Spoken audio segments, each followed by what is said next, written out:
BX1 +. Toujours plus d'actu. Pour l'instant, on va parler pendant quelques minutes de football et de l'Union Saint-Gilloise qui caracole désormais en tête du championnat de division 1A. Une Union Saint-Gilloise qui est largement en tête puisqu'elle a 12 points en l'équivalent de 6 journées. On est avec Guillaume Gauthier qui est journaliste pour le magazine Foot Magazine. J'ai envie de vous poser cette question-là, Guillaume Gauthier. L'Union Saint-Gilloise promue en tête du championnat de division 1, c'est mérité, c'est une surprise ou c'est un hold-up ? C'est une demi-surprise, on va dire, parce que les dernières saisons, on avait vu l'année passée avec Louvain et le Berscott, l'année d'avant avec Malines, que les promus on dit souvent qu'ils sont sur la vague de leur montée et que justement ils profitaient de ce flow un peu positif pour se maintenir aux avant-postes. Mais par contre, c'est entièrement mérité. Parce que c'est une équipe vraiment séduisante qui joue avec quasiment l'intégralité de son équipe qui a été championne en division 1B, donc ils n'ont pas eu de folie des grandeurs en allant acheter une dizaine de joueurs. C'est une équipe qui se connaît bien avec des jeunes joueurs qui ont l'appétit de montrer qu'ils ont le niveau de cette division, et c'est une recette qui fonctionne souvent bien, qui fonctionnait déjà à Charleroi avec Felice Mazzu, d'avoir des gars qui ont faim de montrer qu'ils ont le niveau de cette division et qu'ils ont le niveau pas seulement pour y être, mais aussi pour y briller. Alors, Felice Mazzu, on l'a connu à Holloway, au White Star, on l'a connu à Charleroi, on le voit maintenant à l'œuvre à l'Union Saint-Gilloise. La recette, Mazzu, c'est quoi ? C'est de pouvoir miser sur un collectif et d'être un homme qui galvanise ses joueurs, c'est ça qui marche ? Oui, j'ai fait un reportage justement sur l'Union la semaine dernière, et j'ai parlé de Felice Mazzu notamment avec Chris O'Loughlin, qui est le directeur sportif de l'Union et qui donc a en quelque sorte choisi Felice Mazzu. L'idée était un peu de savoir qu'est-ce qui les avait séduits chez lui.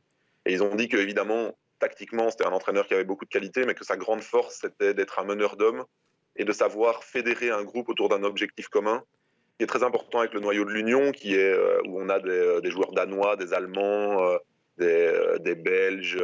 On a vraiment des joueurs de culture et d'environnement très différents. Et la grande force, je pense, de Felice Mazzu, c'est de les avoir fédérés autour d'un objectif sportif, mais aussi d'avoir une vraie bonne ambiance, une bonne atmosphère humaine au sein de l'équipe. Alors ça galvanise les joueurs, ça galvanise les supporters, surtout quand on gagne 4-0 face au Standard, quand on a un Dante Vanzer qui marque 3 buts. Est-ce que vous les voyez tenir sur la durée, sur la longueur, ou est-ce que ces 6 premières journées vont pas être forcément représentatives de la suite du championnat ? Par exemple, contre le Standard, on peut aussi dire que le Standard n'a pas joué sans doute à son meilleur niveau, hein. Oui, certainement, mais je pense qu'ils ont été dépassés par l'énergie de l'Union, et qu'ils ont été assez étonnamment surpris par l'atmosphère et l'ambiance qu'il y avait. Je pense qu'ils ne s'attendaient pas à une telle réception sur le terrain et même en dehors. Mais est-ce qu'ils peuvent tenir ? Je ne pense pas que l'Union sera champion. Je ne crois pas que ce soit leur objectif. Je crois que leur objectif, c'est de continuer comme ça et d'essayer de terminer le plus haut possible. Je crois que les objectifs à moyen et long terme du club sont très très ambitieux, mais que pour cette saison, ils se doutent qu'à un moment, ça va un peu moins bien tourner, qu'ils vont avoir un contre-coup. Vous les voyez pas être champions, Guillaume Gauthier, mais est-ce que vous pouvez les voir, par exemple, dans le top 3 ou dans le top 5 ? Je pense que si on repense à ce qu'on a vu l'année passée, à cette période-ci, le Berscott est en tête du championnat, ou pas loin, je pense. Et ils ont fini 9e, et Louvain a fini 10 ou 11e, alors qu'ils étaient un peu dans le même mood aussi en début de saison.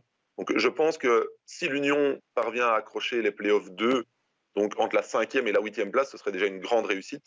Ils sont peut-être capables de faire mieux, mais ils vont être de plus en plus attendus. L'effet de surprise va s'estomper un peu. Et surtout, ils ont l'avantage, j'en ai parlé, d'avoir quasiment gardé la même équipe et donc d'avoir des automatismes dans une période de mercato où tout le monde change un peu son équipe.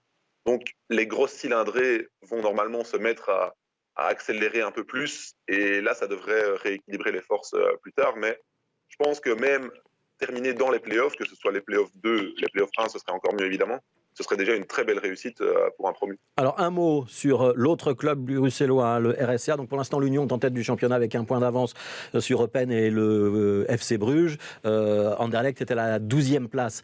Est-ce qu'Anderlecht va remonter ? Est-ce qu'il y a vraiment le feu dans la maison mauve ? Et est-ce qu'on est en train d'assister à une révolution dans le football bruxellois, où le club numéro 1 maintenant c'est l'Union, c'est plus le RSA ?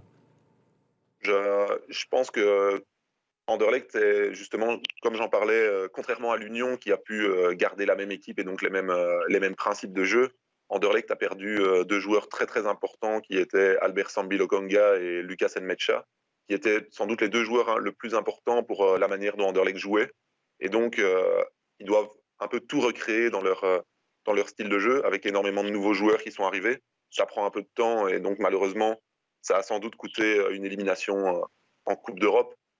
Je pense que, je serais surpris qu'en fin de saison, l'Union termine devant Anderlecht, même si c'est tout à fait possible, et ce serait à la fois une preuve du très bon travail qui est fait à l'Union Saint-Gilloise et de certaines erreurs qui ont pu être commises à Anderlecht. Mais souvent, on a des débuts de saison, surtout avec le mercato qui est toujours en cours, où on a des équipes un peu surprises qui sont au-dessus, et puis le temps et l'acclimatation des nouveaux joueurs dans les grosses équipes finit par rééquilibrer un peu le tableau. Voilà, donc il faut attendre avant de trop se réjouir. Merci beaucoup Guillaume Gauthier, merci d'avoir été avec nous. Je rappelle que vous êtes journaliste pour Foot Magazine. Merci d'avoir été avec nous. On vous rappellera en fin de saison quand même, et puis on vous rappellera vos pronostics. On verra si vous aviez raison.